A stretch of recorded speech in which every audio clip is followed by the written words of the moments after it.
All right, guys. So we just finished case 2 of chapter 4, and we're moving on to case 3. Now, before we start case 3, like we do every other time, we need to update the name. So we're going to change the case name to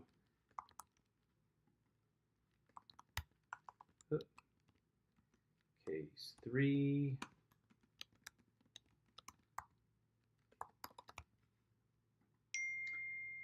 Oh, there we go. People are still up and after midnight working on these things. I love it. All right, so we got case 3. We got it named. Something else we need to do this time that we didn't have to do in the past, because this is now case 3, and case 3 is a little bit special. We go to sales, expenses, default bill payments. This one is due upon receipt. Due upon receipt. Save that. This one will be charged taxed on the inventoried items, not taxed on the service items. Something to keep in mind. Advanced, I don't think there's anything to change on here. No. All right. So if there is something we missed, we'll catch it along the way. I'm done here. Click done. Loads me case 3. All right, so I'm going to start with, now it's time for you to add some operating activities, sales and cash receipts to your company based on what you've learned in the text using the sample company. You are to add the following transactions. So the first thing it wants me to do is add a new customer, and that's Surfer Sales. New customer. Now sales, customers. You used to be able to go here and do it. Let's see if it works. Here, customers. No, not so much anymore. You should just go here and create and then new customer. It took that feature away. Sales, customers, new customer, and the last name, is there going to be a name on it? Nope, it's just going to be a business name. The company name is going to be Surfer Sales. Display name is Surfer Sales. The address is going to be 3983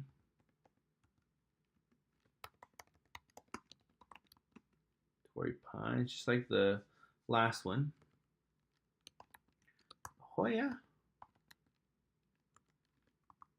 Cali, with a zip code of 92039. Same address as everything else. All right, no email, no phone, no none of that stuff. Just the name and an address, and we're good to save. Surfer Sales is created as a customer. Step 2 says add a new service, phone consulting, rate of $35, income account service, not taxable. So we're going to go to sales, products and services, new service. Name is phone consulting. And the price is $35. It is going to services for the income category. It is not taxed. In the directions it says non-taxable. All right, $35 service, phone consulting. Good to save and close.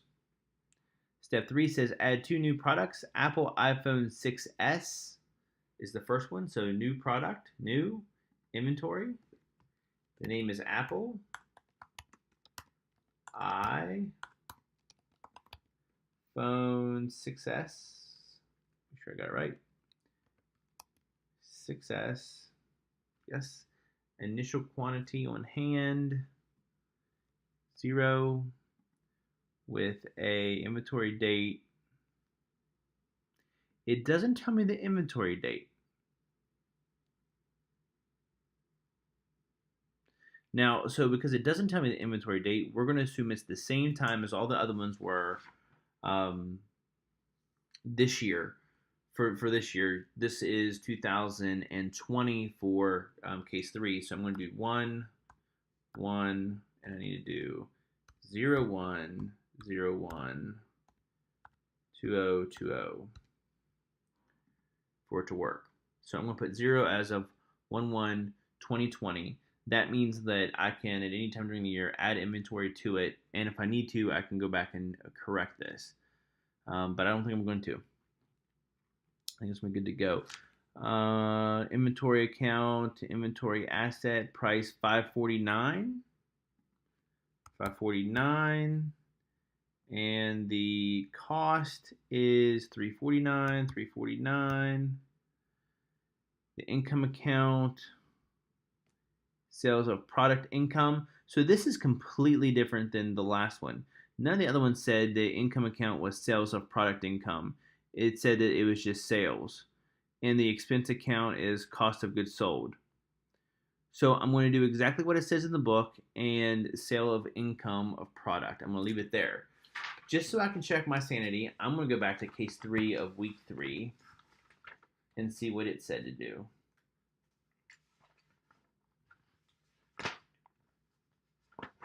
In week 3, case 3, expenses, payments, create new accounts, create new products,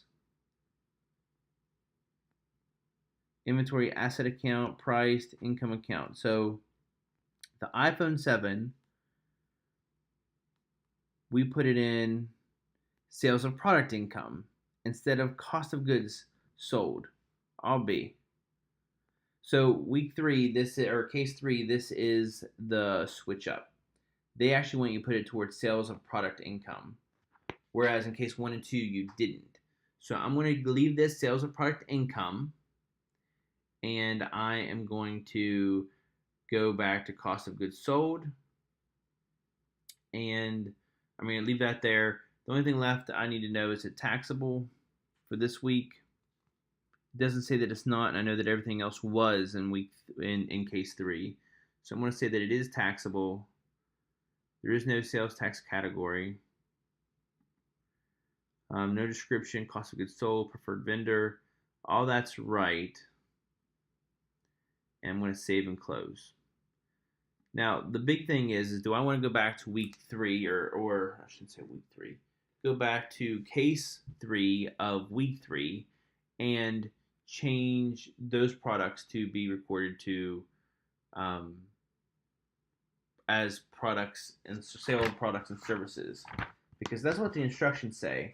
I must have skipped over them last time and just assumed that they would be the same as 1 and 2, which is never a good thing to do. But I was in a hurry. Yeah, it says chart of accounts when you add this product, sale of income, sales of product income to the income account. Case 2 says chart of accounts when you add it to the product, income, sales, expenses, cost of goods sold. Income account, sales. So, yep, case 3 is just weird like that. Case 3 is iPhone 7 and the Pixel. So I'm going to go back to this iPhone 7. I'm going to click Edit right here. And I'm going to change the income account to sales of product income. And click Save and Close. And then I'm going to go to the Pixel. I'm going to click on Edit. And I'm going to go to the income account and change it to sales of product income. And then save and close. So it was an easily, 30-second correction to correct both of those from week 3. If you made those same errors, go in and correct them, and that way, whenever you do your actual sales and deposits this week and next week, they'll be in the right account. Probably won't count it against anybody because it's all going to be counted as revenue. Whenever I grade, I just grade it all as revenue, whether you have revenue in the sales account or what account. It's a sales account, income account. I add that all up. And as long as that total balance is right, then that's all I look for. And then I also don't take into consideration taxes, because taxes can be fuzzy. Some people might add taxes. Some people might not add taxes because the instructions aren't very clear. So I don't take that into consideration either. All right, so that is the first one, iPhone 6. The next one is the iPhone 7 Plus. So I need to find a new inventory item. and it's Apple iPhone 7 Plus, and there's a space there. iPhone 7 Plus, initial quantity on hand is 0. It doesn't give me the date, but I know it's going to be 01/01 of 2020.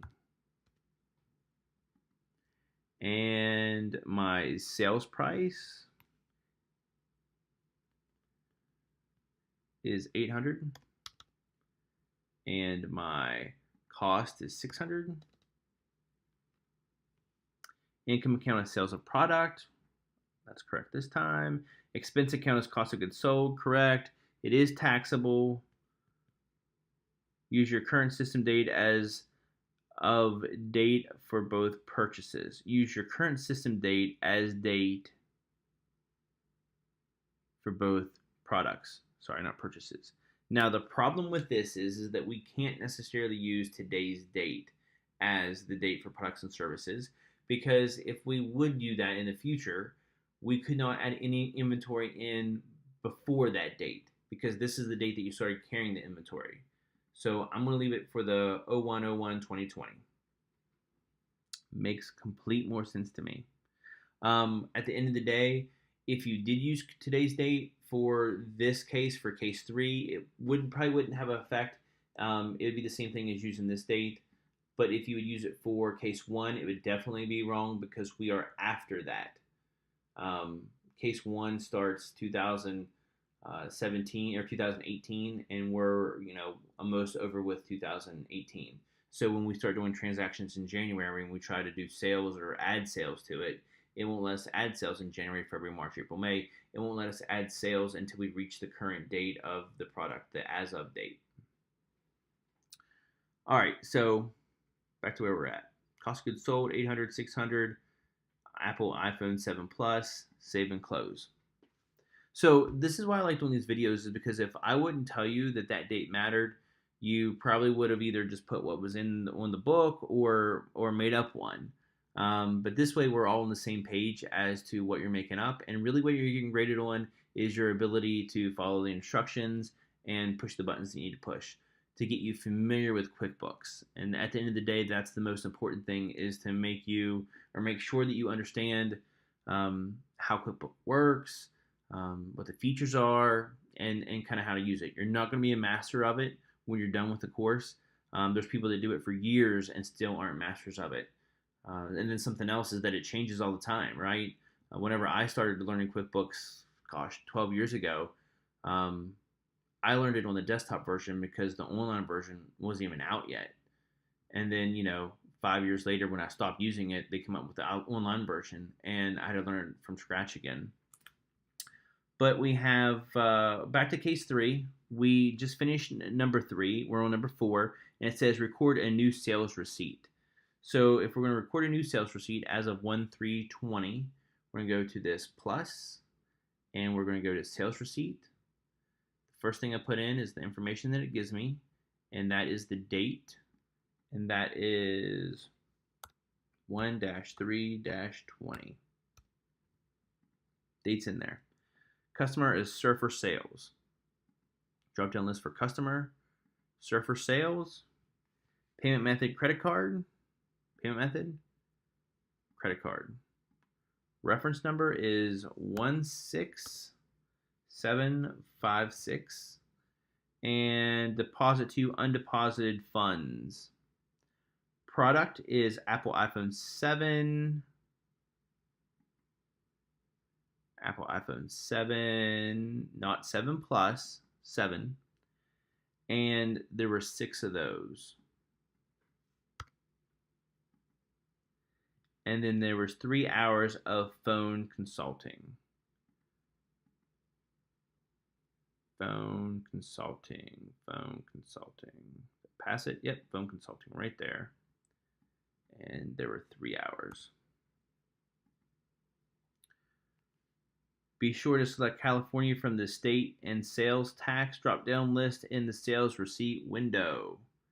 Now, it would show up under this window if you had not already put in what state you're in, or if you put multiple states. So if you say that you sell your product in multiple states, then this might have a drop down for you to select what state you're sold it in. But because we didn't select that it was sold in multiple states, it was only sold in the state that we are doing business in, which is California, then I only have this option, which is no option at all. You can see here my product is taxable, but my service is not. And I think I'm ready to go. I'm going to save, and then I can exit out. Number 5 says record a new invoice for 1/6/20. So I'm going to go to this plus, and I'm going to go to invoice. The date I'm going to put in first. The date for the invoice is 1/6/20. Customer is GHO Marketing. GHO Marketing. Terms is net 30. Under terms, I go to net 30. 3 hours of Apple repairs. So my product and service is Apple repairs. And that is 3 hours. And product iPhone 7. Not iPhone 7 Plus, iPhone 7. And there were 7 of those. Oh, nope. iPhone 7, there was 3 of those. So let me confirm. There were 3 hours of Apple repairs and 3 iPhone 7s. All right. And again, the repairs are not taxed, but the phone is. And it wants you to select your sales tax down here. But because we only have California, we don't have to select anything. So we should be good to go. We're going to hit save. And there we go. I'm going to exit out of that. Number 6 says record a new cash payment received. So if I'm going to receive a cash payment, create, receive payment. Payment received.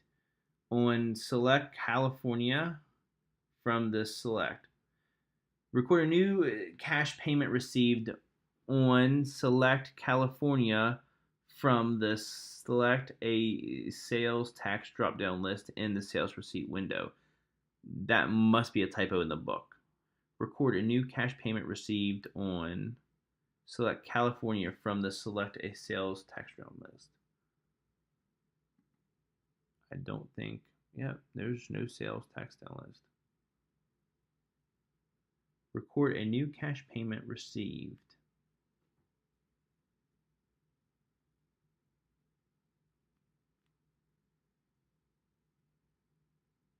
This in the sales receipt window. Customer. Let's skip that part for right now. The date is going to be 1/7. See if it makes sense in a little bit.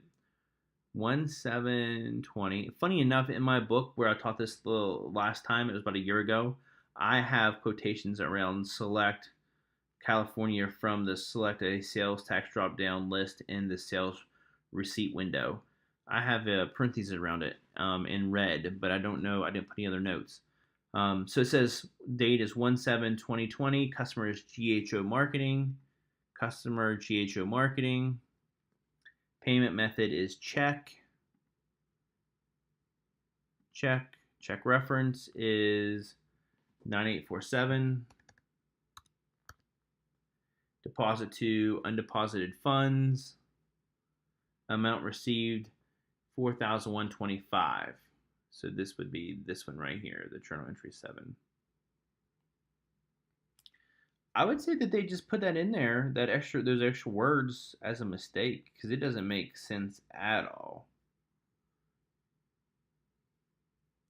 But so we have this payment, and we're going to select Save and New.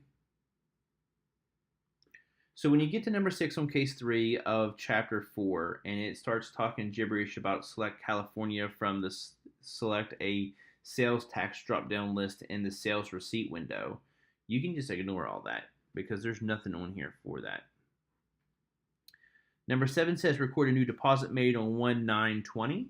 So to do a deposit, I'm going to go to the plus sign, bank deposit, and the date is 09/20.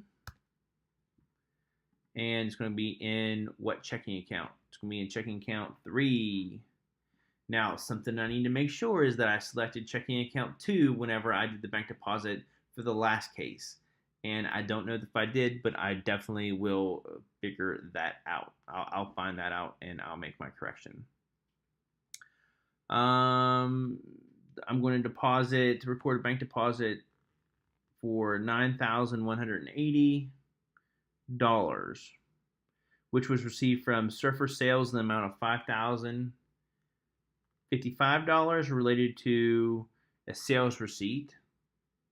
Surfer Sales.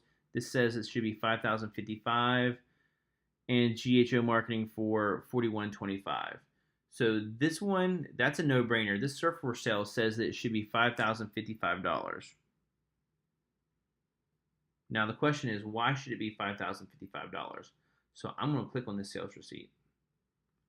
Do I wish to leave without saving? Yes, because something might be up.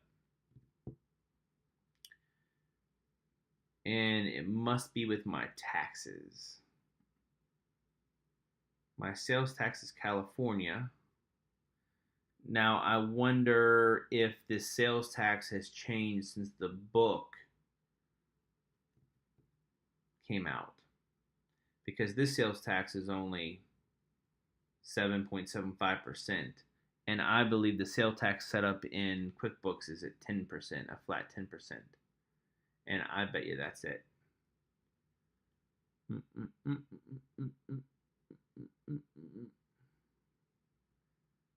Total sales tax, $348. I don't want to override this amount because no one's going to know to override the amount. So I'm going to close. I'm not going to change anything here. I'm only off by like $60. And I guarantee you, if this was 10%, 10% would be 450 instead of 348. So 450. That's almost another $100, $90 for sales tax.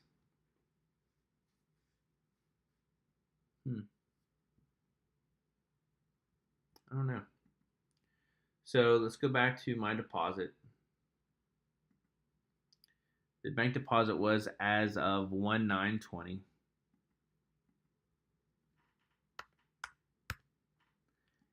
And checking account 3 doesn't tell me to put checking account 3, but I know it should be checking account 3 because it's case 3. And it's GHO and Surfer, and I'm supposed to be depositing around $9,180, but I'm only doing $9,078 because my sales tax is different than what the book calculated.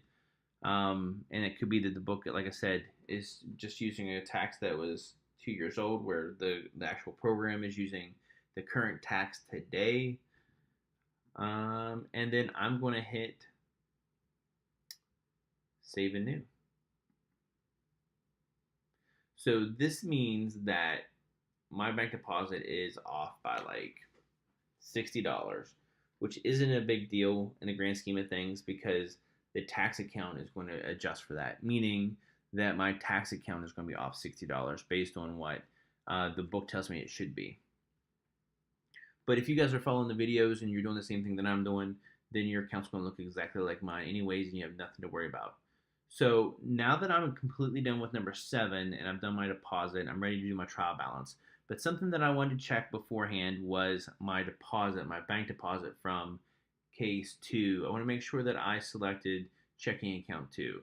So I'm going to go to my bank deposits. I'm going to go on this time machine, and this is the one for 2019. It's the one I just did, and I didn't select the one for checking account 2, but I'm going to do it now. Drop down menu, checking account 2, case 2. And then I'm going to do Save and New. And there we go. So it didn't change my figures in my in my trial balance. The amounts are still the same. It's still in the same type of an account, an income account, a checking account. The difference is on my detailed transactions, it will show up as case 2 instead of regular checking account. But like I said, at the end of the day, as long as they're in a checking account, that all that matters for grading purposes, because in the grand scheme of things, you're not going to have 3 different sets of checking accounts in one QuickBooks account.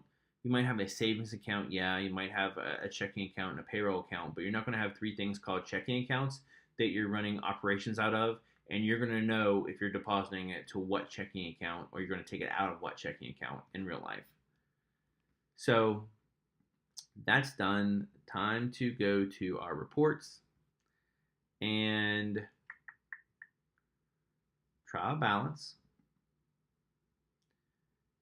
custom reports, and this is 12, 31, 19 to 12, 30, 20. Run report. And here's my checking accounts. So, like I said, whenever I go to grade these and I look to see how close you are and where you're off. I'm going to add up all 3 of these numbers, and that if that matches my 3 numbers, then we're golden, right? It doesn't have to be this checking account 3 matches my checking account 3 or your checking account 3, and this checking account 2 matches yours. I understand that some people might have not created 3 accounts because it didn't always say to create a new account. The same with notes payable. Some people might use the same notes payable for all 3 cases, and that's fine. I like to use all different ones so that I can keep track of my transactions better. It's your preference 100%. In the real world, you wouldn't be running 3 companies with 3 different policies on different things out of the same QuickBooks. They'd be kept separate, and it would be 10 times easier. So in that aspect, think of this as QuickBooks on steroids, and if you can get through this, then you can easily do QuickBooks without 3 businesses being inside of it. Common stock, same thing. There's common stock for the first case and second case. There's not common stock for the third case. For the third case, it's owner's equity. So the third case really throws a screwball every week as far as changing something up that the other 2 cases don't have. Just like in case 1 and case 2, the products are sold under sales. In 3, it's under sales of product income. So it means just something that's completely different. Sales of product income. Only in case 3, every other when it's under sales. All right. So now that I know that this is right, or at least I think it's right, like I said, be my guest, tell me that I'm wrong. I'm going to export to PDF, and I'm going to export it, save it, so that I have it. And I'm going to zoom in, and I'll hold here for you guys to be able to check it out.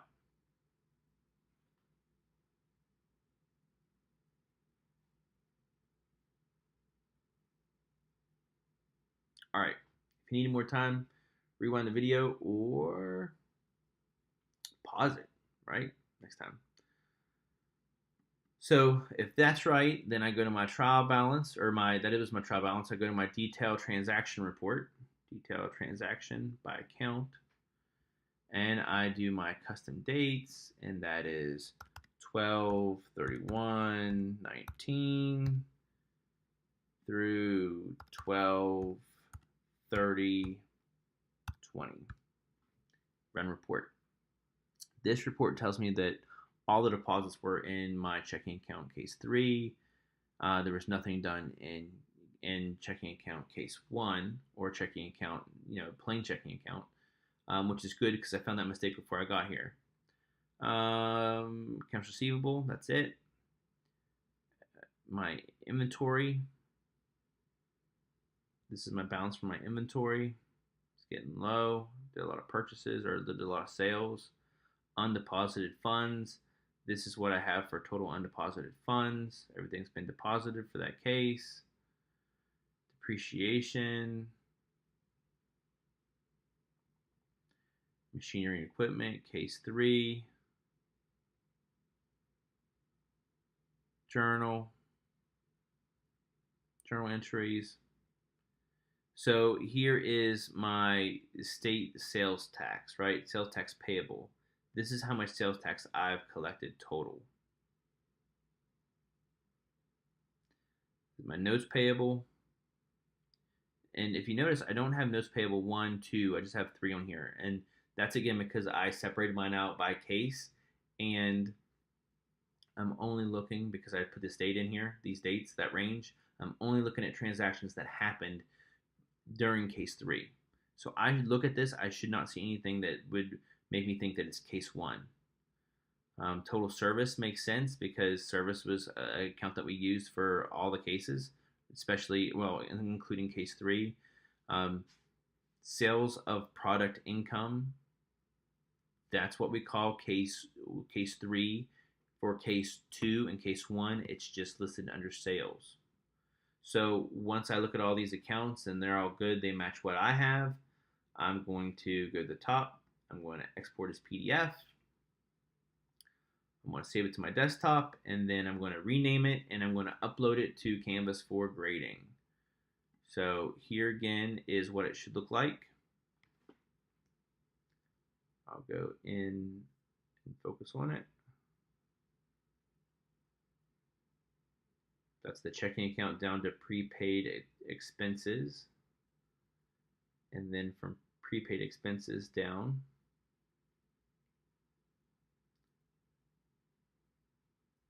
and then I have page 2,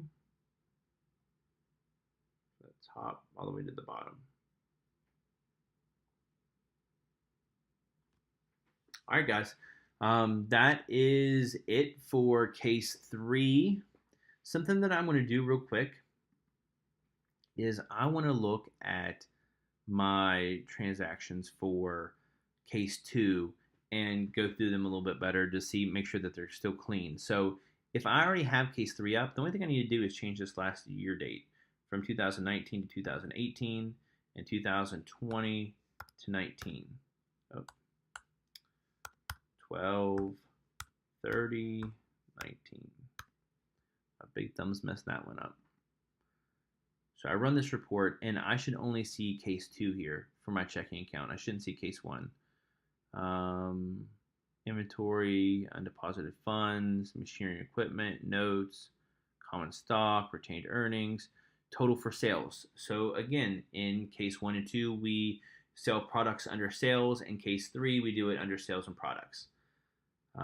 That's what the directions say. I think it throws everybody for a big curveball. It's good to learn something different, but at the same time, too, you feel like you're just repeating cases 1 and 2 again whenever you do case 3, so it's easy to make that mistake. Lucky for us, if you do make that mistake, we can go in and correct that very easily. But what you don't ever want to do is try to delete an account, because if you delete an account, we can't move it, adjustment, or adjust to it, or anything after that. That's one of those times when you're going to have to purge your account and start over if you ever delete an account. Total services. So we had services that year. Case 2, which is good.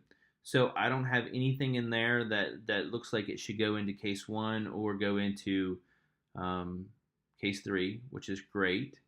And then just to spend some time reviewing how to go back and look for mistakes, I'm looking at case 1 again. I mean, I know this says case 3, but that's just because we changed the name. The date range is actually for case 1. So I should only see checking here. I shouldn't see checking case 2 or checking case 3. Accounts receivable, inventory, prepaid expenses, undeposited funds in there. Depreciation, negative $10,000. Now these positive and negatives that you see on these balances, they really relate to debits and credits. So don't worry if it's necessarily a negative amount. It probably should be. something that you can't do in QuickBooks is you can't sell inventory that you don't have, which is a good thing. So that means your inventory counts will never be negative. Common stock, open balance of equity. These are all things that I opened. This is where I added inventory for Fed Ruble. Retained earnings, one entry, $5,500.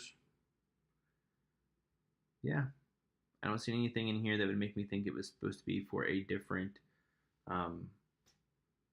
case. So that's it, guys. Like I said, if you find something that I did wrong or have a question on how to do something, reach out to me. I'd love to hear it. And if not, have fun doing week 4. That completes all 3 cases.